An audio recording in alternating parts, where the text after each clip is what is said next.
Прывітанне ўсім слухачам і гледачам Еўрарадыё. Мы ў жывым эфіры, пятніца, поўдзень па мінскім часе. Александр Кнырович, блогер і палітык у нашай студыі. Прывітанне, Александр. Дзень добры, Павел, дзень добры, паважаныя гледачы.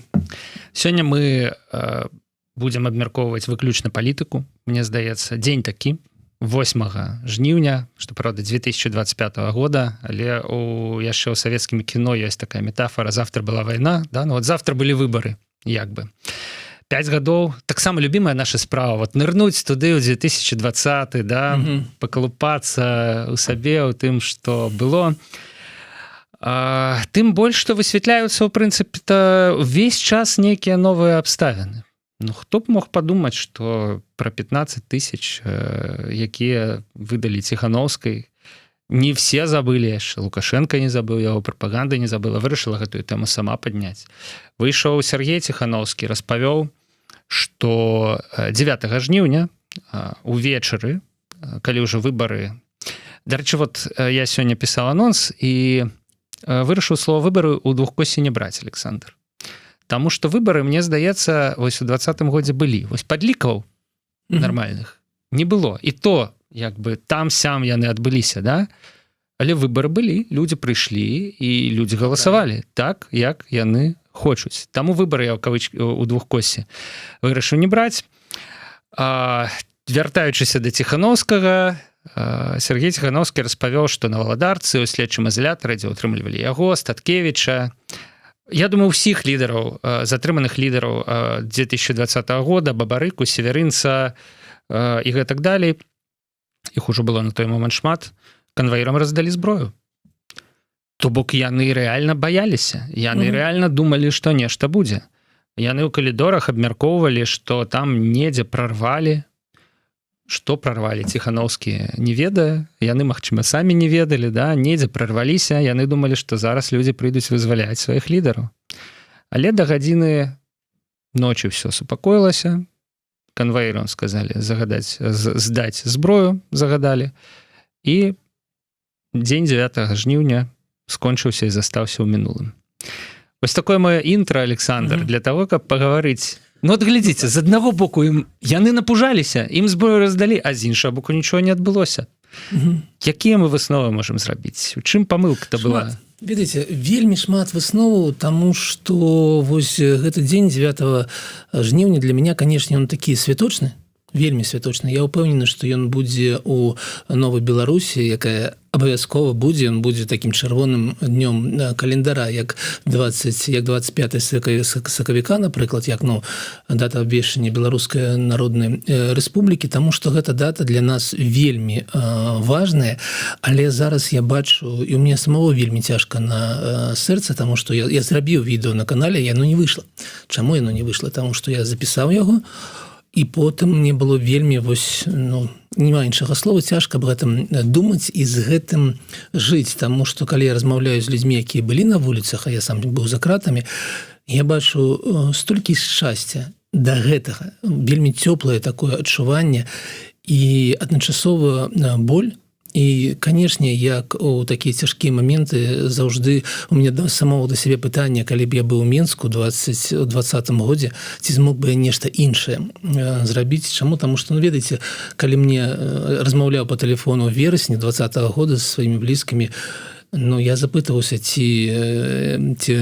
будуе нехта структуру, ці займае нехта пляцоўкі, ці заняўшы вуліцу, ці робім мы нешта, каб закрепіцца на гэтай вуліцы, таму што на рэжым трэба давіць, ён сам не сыдзе.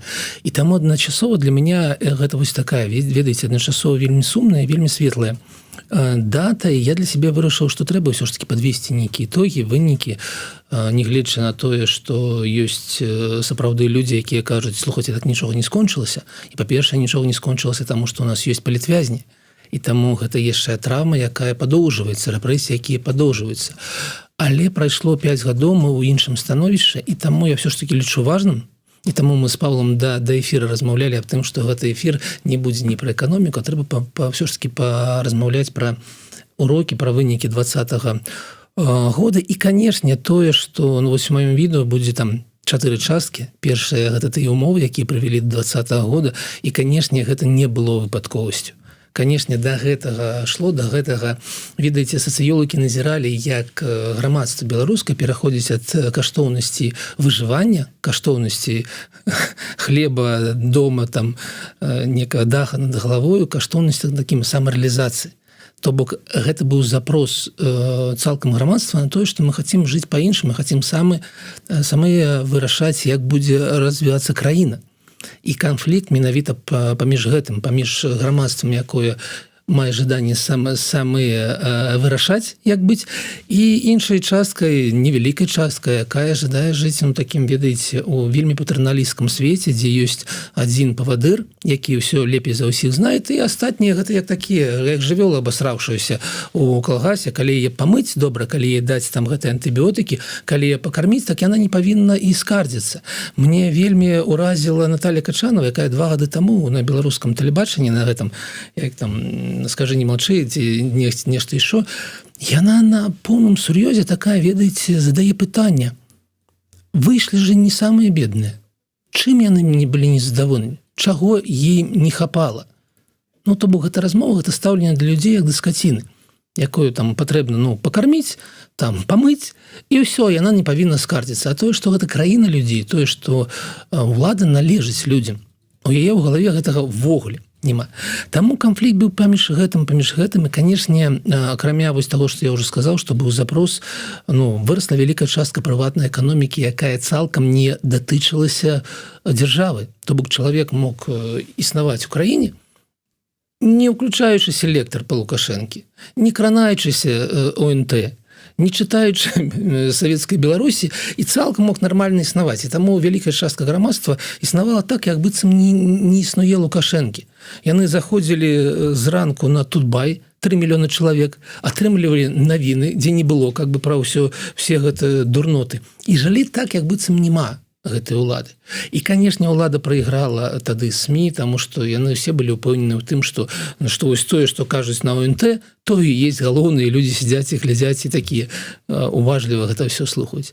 Вось. Ну і, канешне, ковід, вось гэтая паводзіна Лукашэнка ў адносінах насельніцтва падчас ковіду, ён, канешне, моцна паўплываў, і ён радзіў гэту салідарнасць паміж людзьмі, калі грамадства зразумела, што трэба ратаваць сябе самым, бо няма ніякага Лукашэнкі, які ўратуе гэты час.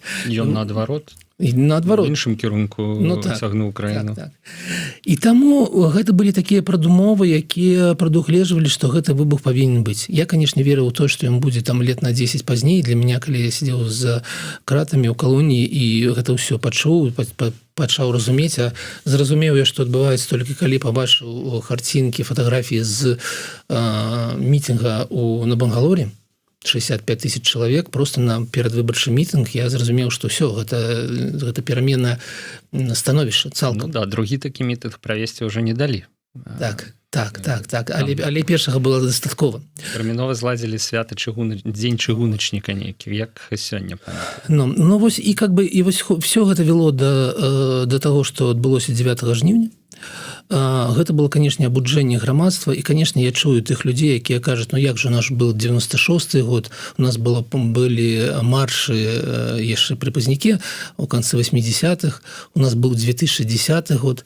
Гэта ўсё, канешне, было, але настолькі гэта закранула тую частку людзей, якія ніколі не цікавіліся палітыкай, што, канешне, гэта першы раз адбылося ў гісторыі сучаснай Беларусі. Гэта перевернуло сознание грамадства. І, канешне, пытанне асноўнае, ці мы дазволім зноў запіхнуць гэтую зубную пасту ў цюбік, мне падаецца, што гэта ўжо немагчыма. Але вельмі цікавае пытанне, не цікавае, а балючае пытанне, што адбылося не так, што мы зрабілі не так у 2020 годзе. І, канешне, мне падаецца, ніхто так не рабіў нейкіх вынікаў, магчыма, не было на гэтага часу, але ўсё ж такі, ведаеце, мы размаўлялі з Егоровым, ён накідаў мне тэзісаў, я напісаў, артыкул выйдзе заўтра. Канешне, калі паглядзець вось на тое, што мы зрабілі не так, то трэба прызнаць, што, па-першае, ні ў кога не было плана, а што рабіць пасля 9 жніўня. Не было людзей, якія сидзелі і планавалі бы абарону выбараў людзей. Ну, то бок вы маеце на ўвазе тое, што пратэсты былі стыхійныя. Пратэсты былі стыхійныя. Фактычна не было лідараў у гэтых пратэстаў. Тыя лідары, якія маглі іх узначаліць, ужо сидзелі на той момант. Тыя, хто заставаліся на волі, не хацелі узначальваць буйныя вулічныя пратэсты. Не хацелі. І, ведаеце, у нас было гэта трыо жаночае. Вероніка з'ехала. Но, ведаеце, я павінен зрабіць малую коску, сказаць, што я не... Прашло 5 гадоў, і тое, што я кажу, не для таго, каб кагосьці абвінавачваць. Дзякуй Машы Калеснікавай, якая мяне заўсёды папраўляе. Не для таго, каб кагосьці абвінавачваць, а каб зафіксаваць статус і сказаць на будучыню, чаго рабіць нельга. Так вось Вероніка Цапкала з'ехала да выбараў, Ціхановская з'ехала, і мы бачылі кіно, як яна з'язджала. Маша Калеснікава, ей, канешне, будуць помнікі стаяць і будуць вуліцы у яе гонар называцца, але яна была такім матывацыйным спікерам, якая таксама не разважала ў катэгорыях, ну, трэба заняць гэтую плошчу і не сыходзіць.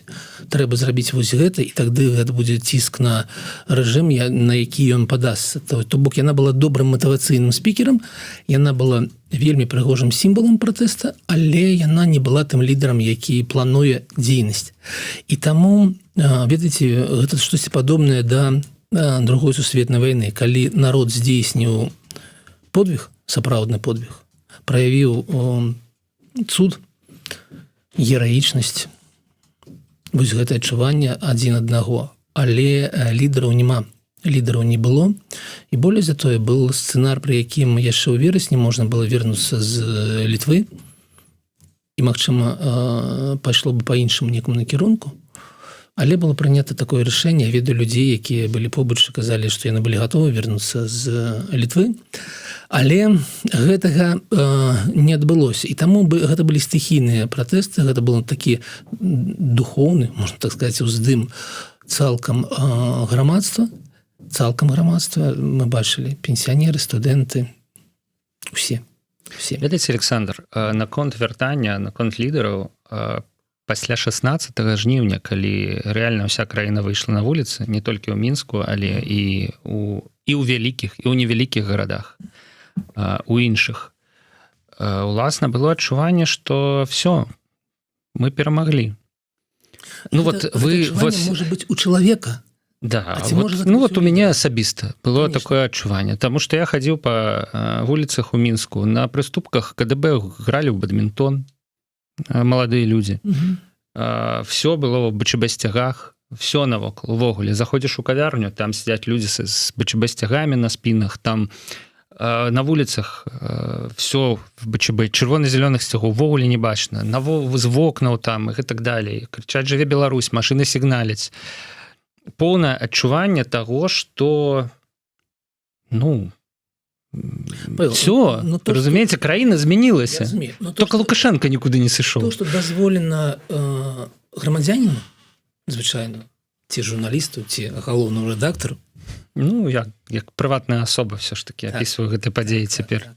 Все ж таки гэта не дазволена лідару. І мы гулялі ў бадмінтон на прыступах гэтага КДБ, а само КДБ нікуды не дзелася. Правильно. І вось што важна, лідары працягвалі сидзець. То бок на прыступках КДБ людзі гулялі в бадмінтон, а ў дворыку КДБ амерыканка, дарэчы, магчыма, частка лідараў, напраўда, што была праз дарогу ад Валадаркі, да, там усё вельмі побач. Да, вельмі побач, праз дарогу, да. Я катаўся. Але тым не менш, да, і вось там знаходзіліся людзі, сидзелі, іх ніхто не выпускаў, і як бы вось гэты дуалізм нейкі, вы маеце рацыю. З гледзяща звычайнага чалавека было адчуванне перамогі. Але лідар, які мысліць стратэгічна, што далей, да? Хорошо, колькі яшчэ разоў яны нам дазволяць пагуляць у бадмінтон на прыступках КДБ. Ну былі і іншыя рэчы, былі сігналы. Напрыклад, я добра памятаю, як у канцы ўжо жніўня да пратэстоўцаў побач з палацам незалежнасці выйшаў памочнік Лукашэнкі. Ён недавно яшчэ раз атрымаў нейкую пасаду, то бок ён застаецца Лемяшонак, неяк Мішевіч, яго неяк вось так, я просто не памятаю прозвішча, выбачаюся, да? Вось. І ён казаў пра тое, што вы тут ну, у сэнсе, вы не маеце рацыі. То бок людзі радасныя, якія святкавалі перамогу ўжо амаль месяц, да? Яны ему казалі, да вы, ну, вось той прыкладна, што вы атавізм, сыходзьце, вам няма ўжо месца ў гэтай Беларусі, да, у новай, якая вот нараджаецца. Ён казаў, слухайце, вы сыходзьце, типа, вы хто такія вообще? Ну, вось палац незалежнасці, вось улада, як бы, да? Ну, разыходзьцесь па хатах, людзі, вы, ну, дрэнна, а мы этого не разумелі тады, разумееце? Ну, вот мы вот на наших, не ведаю, месцах, да, вот з тым, што у нас было тады ў галавах, мы гэтых сігналах не разумелі. І на наступныя выходныя, на наступную нядзелю, вось першы раз разагналі марш. Пасля таго, як ён выйшаў, нешта там паспрабаваў тлумачыць, да, і вот людзі не разышліся, і марш разагналі, пачалі затрымліваць людзей і так далее. То, што не разумеюць людзі, якія ніколі не былі там у палітыкі, якія ніколі, магчыма, нікім не кіравалі, гэта нармальна. У людзей няма прычын займацца такімі умственнымі как бы рефлексіямі, каб для сябе ставіць пытанне. Але былі палітыкі, ведаеце, ну, канешне, памылка яшчэ была ў тым, што ніхто не слухаў старых палітыкаў, якія мелі папярэдні досвед і разумелі, і што адбывалася ў 96-м годзе, як разганялі парламент беларускі, што адбываліся палітычныя забойства, і якая гэта ўлада. І, канешне, іх ніхто не слухаў, таму што, ну, мы ж ужо перамаглі. Хто іх будзе слухаць. Вось. І таму, ну, вось, для мяне вось такія высновы, падкрэслю, гэта высновы на будучыню, не... Канешне, гісторыя не паўтараецца ніколі адзін в адзін. І, магчыма, перамены ў Беларусі будуць такімі, ведаеце, номенклатурнымі. Зараз хутчэй мы можам назіраць, прагназаваць тое, што будзе некае, складзецца становішча, калі будзе номенклатурная перамены ў Беларусі, калі будуць некая адліга пасля таго, як памрэ Лукашенко, дай Бог ему недоўга жыць ужо. І будзе нейкі варыянт такі, ведаеце, гіспанскі. Гішпанскі, калі была пасля смерці Франка, была некая дамова паміж усімі сіламі, што мы не чапаем тое, што было пры Франка. Потым, канешне, вернуліся да загінулых там праз некалькі дзесяцігоддзяў, але в той момент, калі былі перамены, ніхто не займаўся тым, як пакараць тых, хто пры Франка нешта рабіў. Але калі ўсё ж такі мы жывем у тым свеце, дзе паўтараюцца падзеі, напрыклад, былі падзеі 1905-1977 года, а потом праз 10 гадоў былі падзеі 17 года. Калі падзеі будуць паўтарацца, то, канешне, вось гэтыя высновы ад таго, што трэба ўсё ж такі, калі ты займаешься палітычнай дзейнасцю, ідзеш на выбары, калі ты штаб, то трэба займацца прагназаваннем, што будзе пасля. І, ну, мы ведаем, што беларускі рэжым, гэта не той рэжым, які сам сыдзе, які скажа, ой, што вы тут вышлі, вас 200 000 на вуліцу выйшлі, тады мы пайшлі адсюль. Ён сам не сыдзе. І таму пры наступных кроках трэба быць падрыхтаваным, і 20-й год павінен быць такім вялікім рокам для нас. Так, мы ж бачым, што ўлада, у прынцыпе, дзейнічала па алгарытмах. І прычым дзейнічала даволі спакойна. І вось гэта тое, пра што распавёў Ціханаўскі, канваірам раздалі зброю. Яны рыхтаваліся. Да, у канваіраў сабралі зброю. Ну, то бок, увесь час ацэньваецца нейкі ўзровень небяспекі. І ўжо увечары 9-го эту небяспеку ацэнілі як нулевую, у прынцыпе, да? Вот. Там, ну, былі 10-го пратэсты, было пасля 16-го. Не ведаю, ці раздавалі 10-го і 16-го зброю, трэба запытацца ў Сергея. Вось. То бок тое, што гэтую небяспеку 9-го ацэнілі як сур'ёзную, гэта паказвае, што, ну, быў шанец. Ну, рэальна, быў шанец. Тое, што вельмі хутка гэты шанец быў страчаны, ну, як бы вот, магчыма, палітыкі магчыма яшчэ нешта, хутчэй комплекс, збег абставінаў, да? Вось мне яшчэ падабаецца меркаванне Еўгена Красуліна, якое ён выказаў літаральна на гэтым тыдні ў стрыме на Еўрарадыё, пра тое, што у прынцыпе прычына паразы пратэсту адна, называецца Росгвардія. І вельмі проста, ведаеце, вельмі проста вот валіць на Росгвардыю, але ў яго логіка такая, што вось тыя эліты, якія ў прынцыпе неяк часткова перайшлі на бок пратэстоўцаў, да, памятаеце? Вы не памятаеце, але нават на ганак МЗС... Я бачу латушку. Да, ну, карацей, латушка. На ганак МЗС выходзілі людзі з белымі аркушамі паперы яшчэ тады, калі это было не мейнстрымам увогуле, да, в знак пратэсту. Шмат, да, то бок нейкія перайшлі, нейкія вагаліся.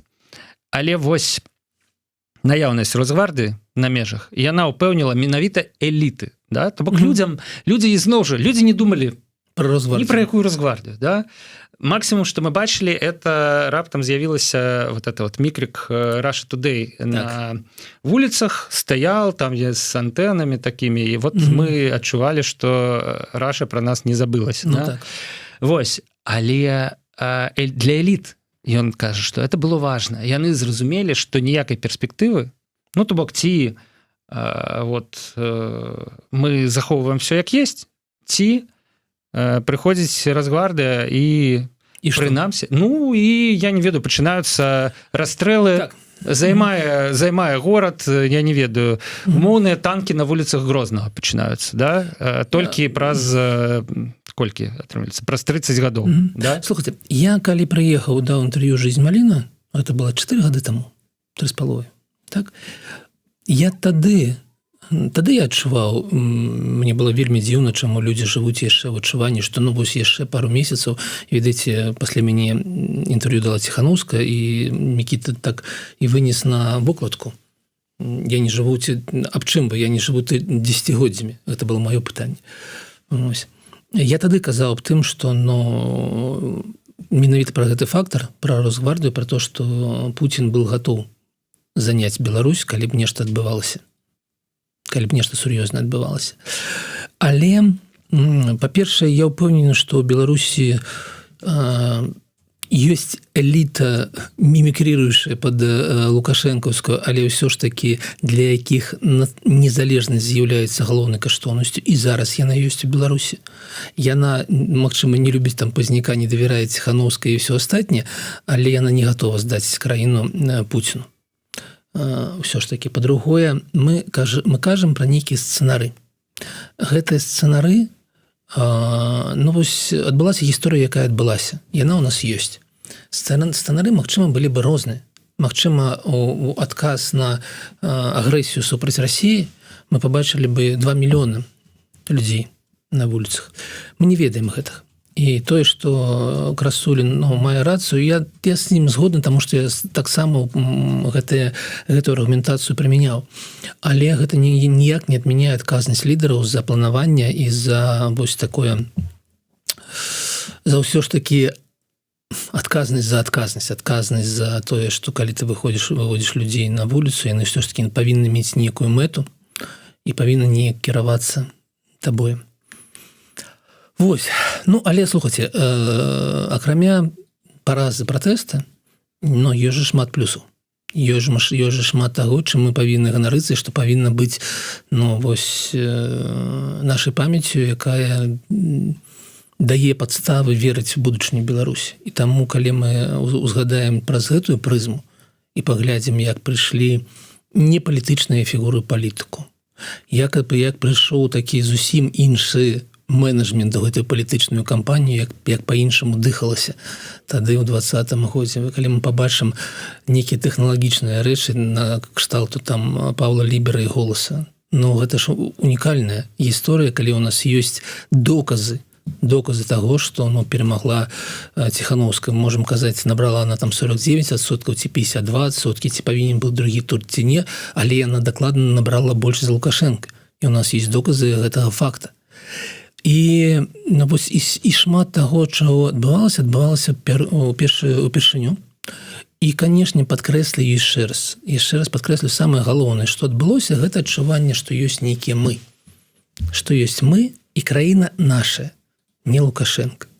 І ўжо 5 гадоў ён мочыцца ў пасцель ложка.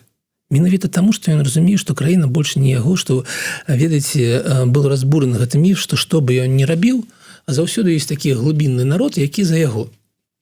Так вось гэтага народа няма, і няма яго і зараз. Засталося не вельмі шмат. Ну так, так. Ну, ведаеце, калі ён прыехаў на гэта, сказаў, я поеду по заводах, і на першым жа заводзе ён нешта как бы зламаўся на першым заводзе, таму што паглядзеў вочы гэтых людзей, калі яны не запужаныя. Таму вельмі шмат чаго было добрага, і што трэба несці з сабою сэрца. Сэрца, канешне, на будучыню. Ну, вось выйдзе відэо маё заўтра ўсё ж такі вечар. Да, гэтым разам мы не пачалі так вось традыцыйна.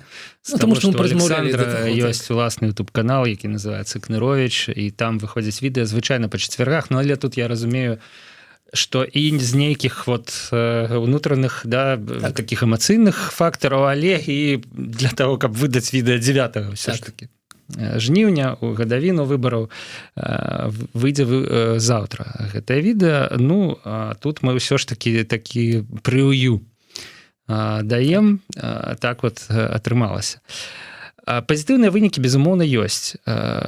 Я не ведаю, ці наколькі пазітыўна тое, што не палітычныя людзі прыйшлі ў палітыку. Ўсё ж такі палітыка, гэта рэч, хацелася б, каб была даволі прафесійнай. Ёсць адукацыя адпаведная, не толькі лідарскімі якасцямі ці менеджерскімі скіламі.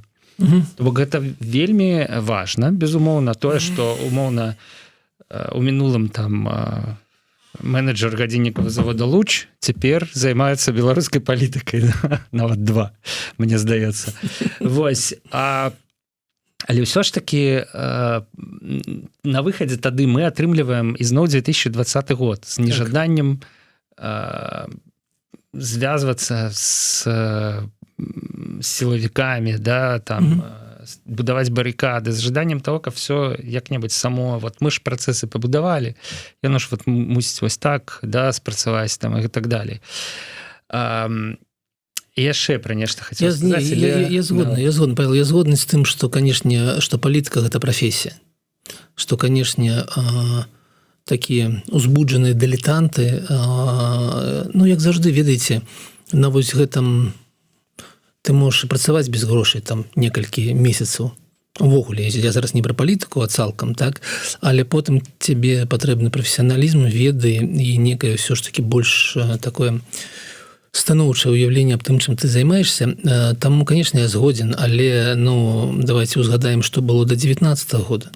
У нас жа была палітыка цалкам такая з старых зуброў, якія яшчэ, прабачце, але прывялі Лукашенко да ўлады. Вся беларуская палітыка была ці тых, хто з ім змагаўся, ці тых, хто прывялі, але... Выцянуў іх за плечыма паспяховы кейс, атрымліваецца. Як бы можна жартаваць пра гэта, да, але... Мне даже, ведаеце, мне даже жартаваць, мне хочется помаўчаць, таму што сапраўды у іх ёсць адзін паспяховы кейс. Да, вот у нас...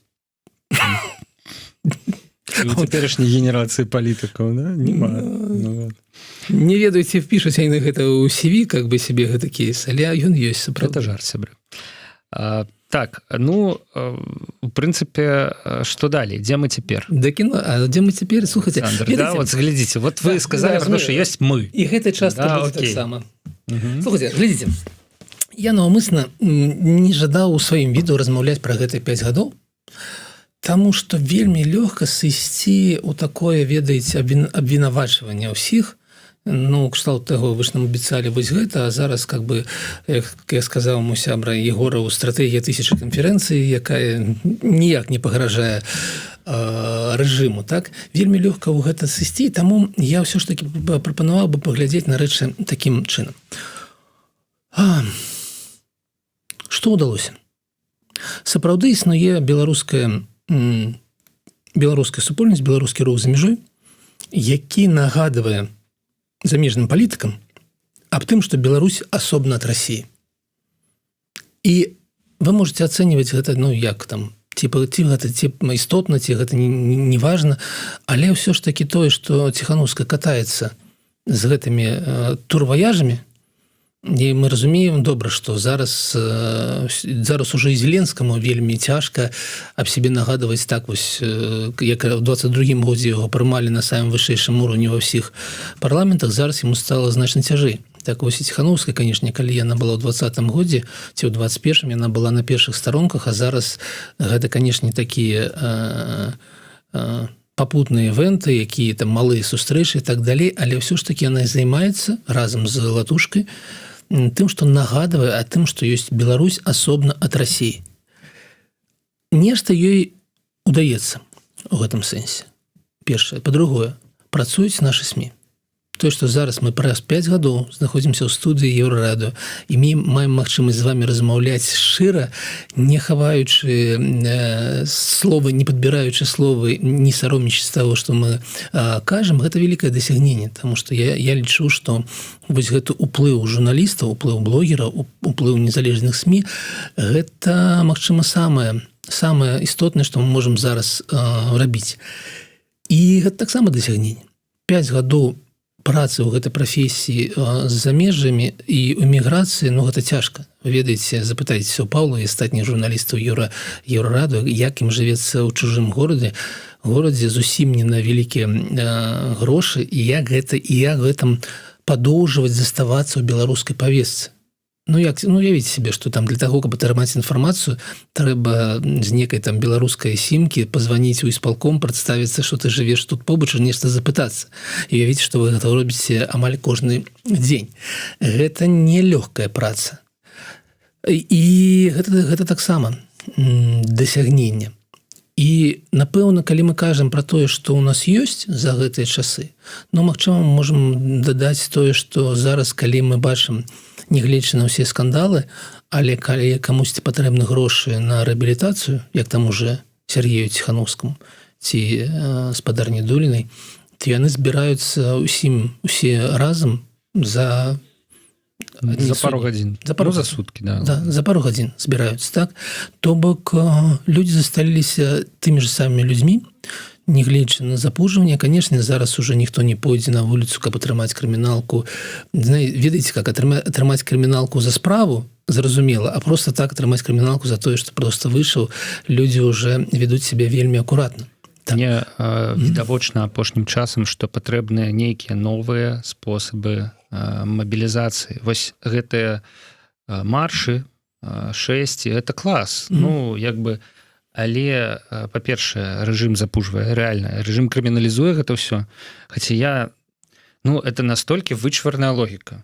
Людзі збіраюцца на адкрытае мерапрыемства ў іншай краіне. Ты з Мінска, я там маю на увазе прадстаўніка следчага камітэта, там прапагандыстаў, вяшчаеш пра тое, што это нейкае злачынства, крымінал, і мы будзем караць супраць Беларусі. Сур'ёзна, у чым злачынства? То бок ты на яго можаш прыйсці, калі ласка. Людзі проста ідуць па вуліцы там іншага горада. Ці засядаюць у нейкім зале, там і абмяркоўваюць тое, што ім цікава абмеркаваць. І ты там, значыцца, з Мінска вяшчаеш пра тое, што гэта злачынства. Мне здаецца, што это таксама ў пэўным сэнсе поспех. Вы сказали про Лукашенко, які не можа забыць праз 5 гадоў. Слухайте, калі праз 5 гадоў на пярэдняй канферэнцыі выходзіць тур і рэкламуе канферэнцыю «Новая Беларусь» на ОНТ, таму што, ведаеце, калі б ён гэта не рабіў, то яго гледачы і не ведалі бы, што ў Вільнюсе, у смысле, ў Варшаве збіраецца канферэнцыя, на якой будзе выступаць Ціхановская. Так ён праінфармаваў сваіх гледачэй, і гэта таксама поспех. Гэта таксама поспех, а пра кіношку з 15 тысячамі евро мы запланавалі яшчэ паразмаўляць, не ведаю. Я думаю, што можам крыху пару слова сказаць, таму што... Я згодзін з чым, Павел, канешне, што, ведаеце, не трэба ператварацца ў такую старую заскарузлую форму, і, канешне, наша справа ў тым, каб шукаць новыя нейкія шляхі, новыя нейкія такія спробы рабіць, каб не рабіць з гэтага ўсё такое, ведаеце, сумную такую штодзённую працу. все ж таки, да, і гэта конечно задача для нас. Я сказаў про некае тое, што мне здаецца пазітыўным, но конечно ёсць то, што мне падаецца негатыўным, і конечно, калі выходзяць людзі з патрабаваннямі, Светлана скрала 400 мільёнаў долараў ці еўра, ну 400 мільёнаў конечно ніхто не скраў, гэта трэба запытацца у еўрапейскіх ці амерыканскіх палітыкаў, 400 мільёнаў, але ўсё ж таки былі выдаткаваныя грошы, яны былі патрачаны, і наколькі яны былі эфектыўна патрачаны, гэта пытанне яно існуе. Я яго так не стаўлю, бо мне падаецца, быў бы результат, якія там быў бы вынік, якія там грошы былі патрачаны не так істотна.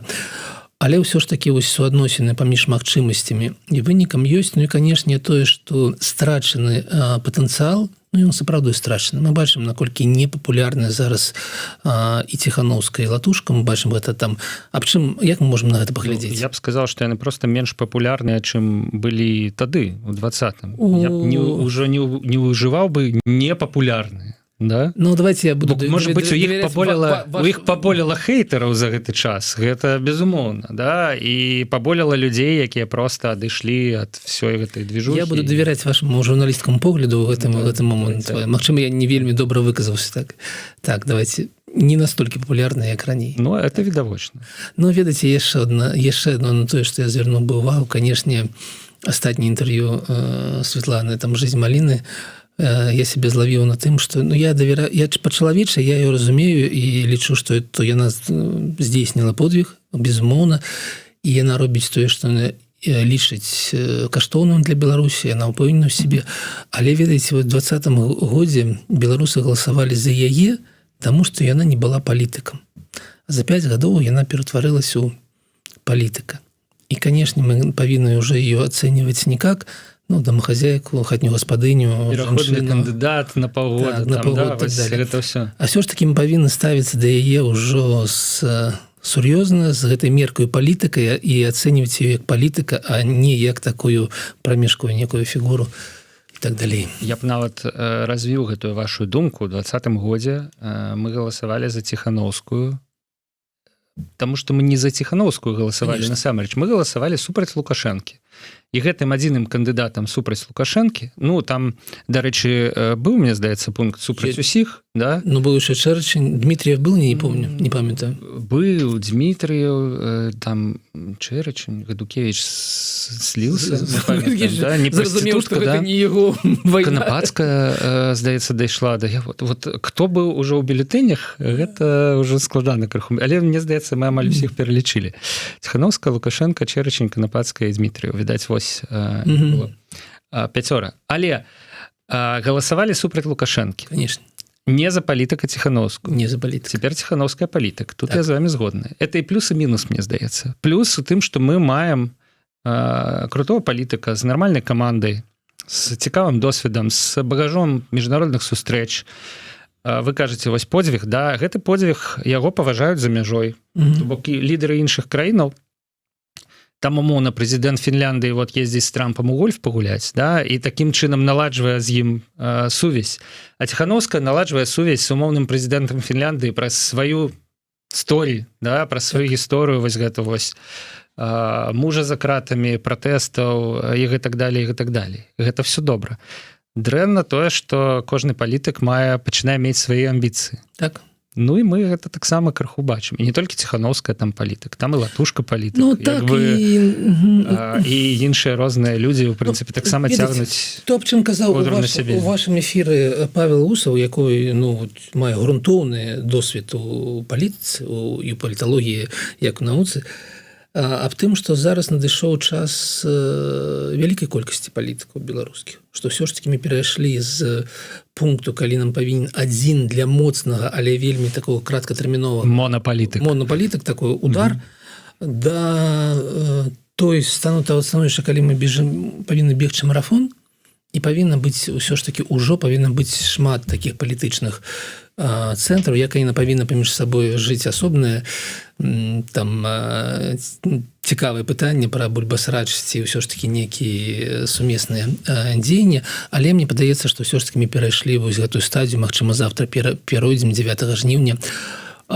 у гэтую новую стадыю, калі павінна быць шмат палітыкаў. Разумееце, вось добра было б, калі б яны не сварыліся паміж сабой і не вылівалі б адно на аднаго тоны бруду, але гэта немагчыма. Калі ў нас ёсць палітыка і ёсць шмат палітыкаў, яны пачынаюць нават за нейкую эфемерную ўладу, за нейкі уяўны ўплыў паміж сабой змагацца. І ў выніку, з аднаго боку КДБ падкідвае дравішкі, да, і тур там са заронкам, з іншага боку самі яны гатовыя аднаго крыху падставіць там дзеля, я ж кажу, дзеля нейкага даволі эфемернага ўплыву, калі палітыка, это палітыка, да, палітыка — это барацьба. Таму мы наступным разам там месяц таму з Паў Палычам зноў трохі паразмаўлялі жорстка, але ўсё ж таки вырашылі, што мы людзі інтэлігентныя, таму мы на нейкі час у нас такое перамір'е, і мы дамовіліся, што пасля ўсіх гэтых падзей мы сустрэнемся, паразмаўляем усё ж таки, а як і што мы можам рабіць, не сварыць, как па-беларуску сказаць, не сварычыся. Не сварычыся, дзякуй, прабачце. Не ведаю, дзе там націск. Але давайте пра кіноху ўсё ж таки паразмаўляем трохі. Да, кіно важнае, таму што столькі яно выклікала рэфлексій, калі шчыра. Вось чытаю юрыст Михаил Кірылюк. Ён заўважае такую акалічнасць, што Лукашенко перадаў Ціханаўскай грошы. Калі верыць, в прынцыпе, можна верыць. Нават Ціханаўская прызнала, што гэты пакет быў, да, з надпісью «Медведев ОВ» или как там, да, «Медведь». Медведь, наверное, ОВ, ну, неважно. Да, значится, а таксама Лукашенко уключыў Ціханаўскую у спіс асобаў датычных да тэрарыстычнай дзейнасці. Гэта адбылося менш чым праз год, у красавіку 2021 года.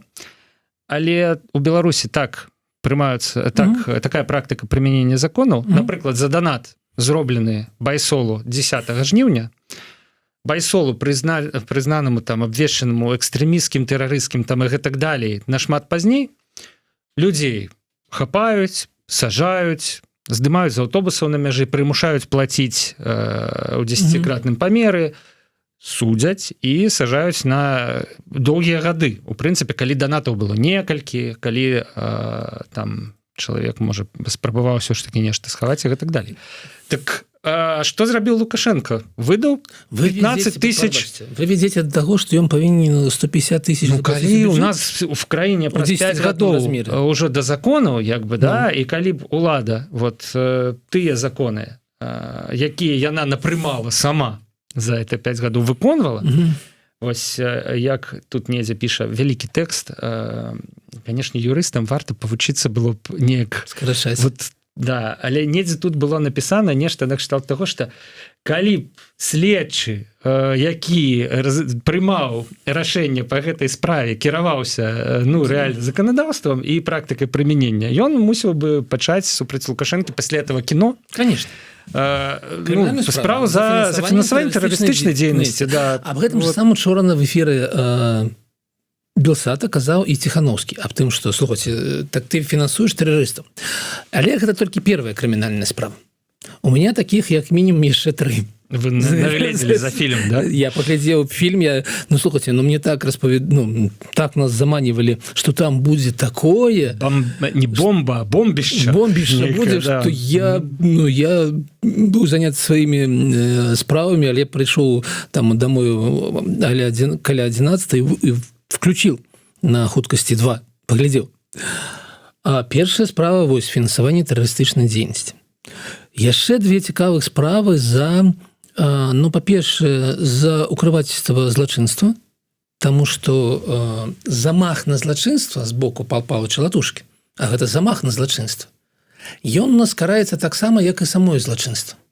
І калі нейкі сотруднік некага ведомства ведаў, што Латушка збіраецца гэта зрабіць і не данёс куды патрэбна, то гэта злачынства. То есть той, хто ведаў і не напісаў заяву на пачатак крымінальнай справы, ён таксама павінен сидзець за кратамі 2 гады там, за краты. Я так разумею, дарэчы, што это нехта накшталт Мікалая Карпенкова. Конечно. Карпенков павінен 2 гады атрымаць за тое, што ён не гэта забіў. Па-другое, калі мы кажам пра тое, што дакладна гэтаму цікаваму чалавеку, кстати, можа мы ўключым гэту картинку праз хвілінку.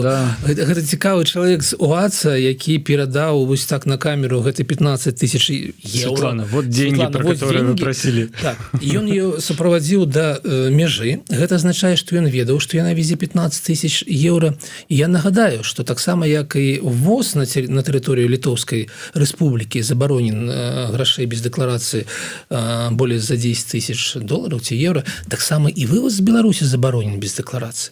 То бок гэты чалавек зноў ведаў, што ў машыне едзе гэтая сума, якая не будзе задэклараваная, і таксама не настучаў куды патрэбна.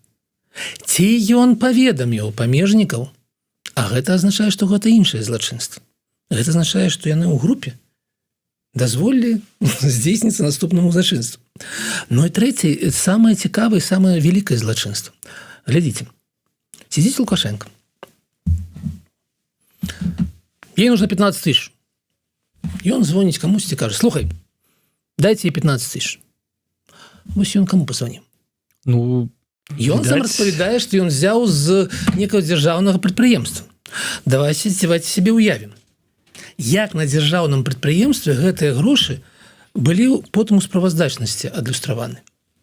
Светлане Георгиевне Тихановской 15 000. Ну, это тюрьма. Ну, але да, это тюрьма. Теперь мы ведаем, что не с державного предприемства все что. Откуль? А тому, что вот это вот Медведю, а Медведь, гэта яго ж знайшлі, гэта, ну, там нейкі кадравы чекіст с паспортом прыкрыцця, там, вось з гэтымі всеми атрибутамі. Калі бы гэта было з дзяржаўнага прадпрыемства, ну, то гэта азначае, што некае фізічнае лицо, в данном выпадку Лукашенко, але гэта не мае значэння, можа позвонить до прадпрыемства, сказать: выдайте мне из кассы 15 000 евро. Ну, гэта крадзеж, ну, гэта, як гэта на прадпрыемстве называецца, крадзеж, гэта сам скрал, а гэта до 12 гадоў гэта караецца. Это злоўжыванне службовымі паўнамоцтвамі, мне здаецца. Хищение. Гэта вот кража і хищение, яны адрозніваюцца. Вот гэта хищение, яно как бы 12 гадоў у плечы, калі гэта вот так адбываецца. Потым каму гэта грошы пашлі? Гэта пашлі Светлане Тихановскай, але яна ж сама не звонила, не вырашала. Гэта азначае, што гэта хабар Лукашенко. Это хабар 15 000 долларов Лукашенко. І тут мы падыходзім да важнай гісторыі. А навошта Лукашенко дае хабар Тихановскай 10 Давайте я заўважу, што незалежна ад таго, дзяржаўнае гэта ці недзяржаўнае прадпрыемства ці іншая некая крыніца, мы разумеем, што Лукашенко не пазваніў Коле, не сказаў: слух, у меня там у сейфе лежит 15 000, ты дастань. Не, ён з какой-то іншай крыніцы забраў 15 000, якую ён, напэўна, крышуюць, і яму аддалі. І гэта зноў хабар. Ці арганізованая злачынная група. Што больш? Да, я вось думаю, калі ён можа позвоніць і сказаць: дайте 15 000 Тихановскай. Так ён можа, атрымліваецца, позвоніць і сказаць: дайте 15 000 там... Умке. Не ведаю. Да, умке надо на корм. Конечно. Нешта я пайшоў у краму, кэш скончыўся, да, на карма на кішэні. Дайте, подвезите, калі ласка, вот там з прадпрыемства, да, или вот у Медведя заберите. Ну, слухайте, трэба разумець, што ў любой іншай краіне гэта было бы, ну, адразу крымінальная справа і адразу імпічмент. Любой іншы прэзідэнт, а гэта як быццам прэзідэнт, гэта азначала бы адразу імпічмент, калі ему камусьці звоніць, скажуць: выдайце 15 000 вось туды. Таму што, ну, гэта бандыцкія нейкія паводзіны, а ніяк не незаконныя паводзіны. Ну, а вось навошта у вас было цікавае пытанне? Да, ну, пра гэта таксама піша Кірылюк, яшчэ пералічаючы штук 5 артыкулаў тут. Напрыклад, калі чалавек здымае, як ён перадае каму-небудзь грошы, в потай, да? Гэта яўна падрыхтоўка да таго, каб гэтага чалавека шантажаваць. І па факту так яно і адбылося. Так гэтыя здымкі былі выкарыстаныя для таго, каб шантажаваць Тихановскую. Да, это яшчэ адзін артыкул вымагальніцтва, да.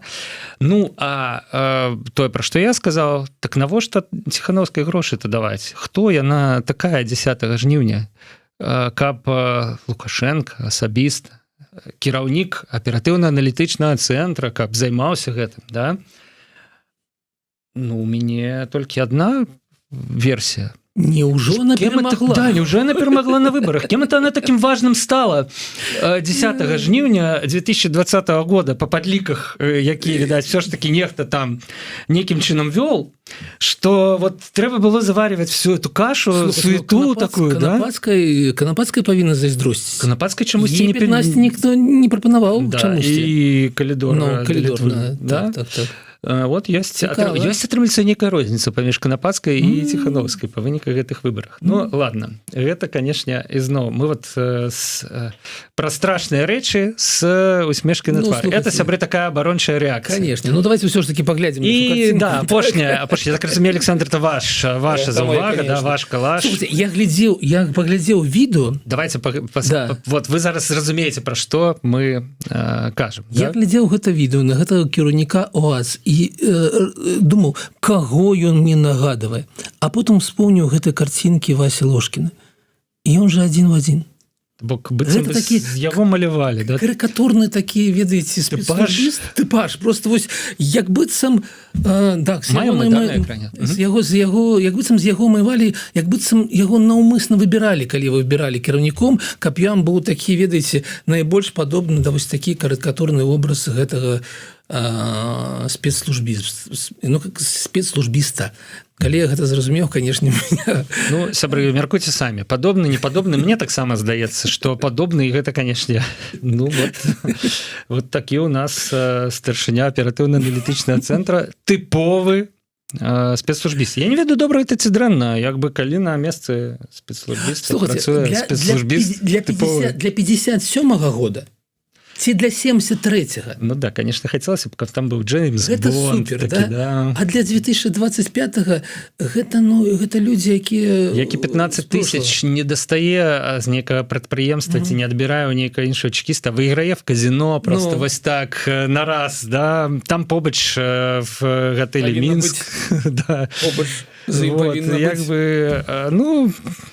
Але вот тое, з чаго мы пачыналі, сутыкнуліся дзве Беларусі, адна, якая ўжо не можа жыць па-старому, другая, якая хоча жыць па-старому. Калі яны сутыкаюцца вось на гэтай кухні, калі ён здымае, ну, гэта такі, і вот вам деньги, Светлана, няма ніводнага чалавека, які бы, гледзячы на гэта, быў не на баку Светланы, а на яго баку.